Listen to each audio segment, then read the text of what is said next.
തിരുവനന്തപുരം സെൻട്രലിൽ സ്ഥാനാർത്ഥി തീരുമാനിക്കാനാകുന്നില്ല. LDF-ന് പ്രഖ്യാപനം വൈകുന്നത് UDF ആയുധമാക്കുകയാണ്. അതേസമയം BJP സ്ഥാനാർത്ഥിയാകാനുള്ള നീക്കത്തിൽ നിന്ന് V. സുരേന്ദ്രൻപിള്ള പിന്മാറി. പാർട്ടി ചിഹ്നത്തിൽ മത്സരിക്കണമെന്ന BJP നിർദ്ദേശം സ്വീകാര്യമല്ലെന്ന് സുരേന്ദ്രൻപിള്ള പറഞ്ഞു. BJP സീറ്റ് ജില്ലാ പ്രസിഡന്റ് കരമന ജയൻ തിരുവനന്തപുരം സെൻട്രലിൽ സ്ഥാനാർത്ഥിയാകും.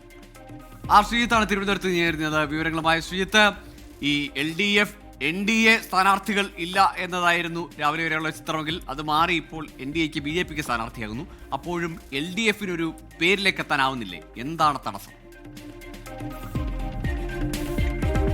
ഗോകുൽ ക്രിസ്റ്റീന ജനാധിപത്യ കേരള കോൺഗ്രസിനായി നീക്കിവെച്ചിരിക്കുന്ന സീറ്റാണ് തിരുവനന്തപുരം സെൻട്രൽ സീറ്റ്. LDF-ൽ നിന്ന് ജനാധിപത്യ കേരള കോൺഗ്രസ് സ്ഥാനാർത്ഥിയാണ് അവിടെ നേരത്തെയും മത്സരിച്ചിരുന്നത്. എന്നാൽ തൊണ്ടി മുതൽ തിരിമറി കേസിൽ ആന്റണി രാജു അയോഗ്യനാക്കപ്പെട്ടതോടെയാണ് ഈ തിരുവനന്തപുരം സെൻട്രൽ സീറ്റിൻ്റെ കാര്യത്തിൽ ഒരു പ്രതിസന്ധി ഇടതുമുന്നണിക്ക് മുന്നിൽ ഉണ്ടായിരിക്കുന്നത്. ഇന്നലെ സ്ഥാനാർത്ഥി നിർണയത്തിനായി ജനാധിപത്യ കേരള കോൺഗ്രസിൻ്റെ നേതൃയോഗം കോട്ടയത്ത് ചേർന്നെങ്കിലും അവിടെയും ഒരു തീരുമാനമായില്ല. സീറ്റിൽ പാർട്ടി തന്നെ മത്സരിക്കാൻ തീരുമാനിച്ചെങ്കിലും ആരാണ് സ്ഥാനാർത്ഥി എന്ന കാര്യത്തിൽ ഇപ്പോഴും സസ്പെൻസ് തുടരുകയാണ്. എന്നാൽ സ്ഥാനാർത്ഥി നിർണയം അനന്തമായി നീളുന്നതിൽ CPIM-ന്റെ പ്രാദേശിക നേതൃത്വത്തിനും ജില്ലാ നേതൃത്വത്തിനുമൊക്കെ ഒരുപോലെ എതിർപ്പുണ്ട്, അതൃപ്തിയുണ്ട്.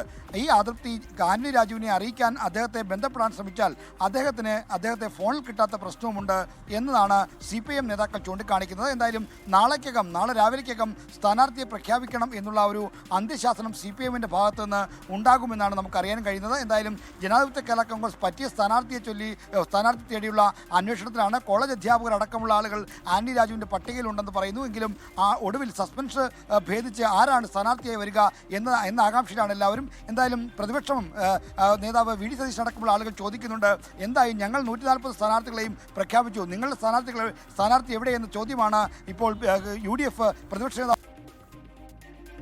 ശരി, ശ്രീജിത്താണ് തിരുവനന്തപുരത്ത് നിന്ന് വിവരങ്ങളുമായി ചേർന്നത്. ലോകത്തെവിടെയായാലും ഏത് സമയത്തും 24 വാർത്തകളും ഓഗ്മെന്റഡ് റിയാലിറ്റി പാക്കേജുകളും എക്സ്പ്ലെയിനറുകളും വിശദമായി കാണാൻ ഞങ്ങളുടെ YouTube ചാനൽ നിങ്ങൾക്ക് സബ്സ്ക്രൈബ് ചെയ്യാം.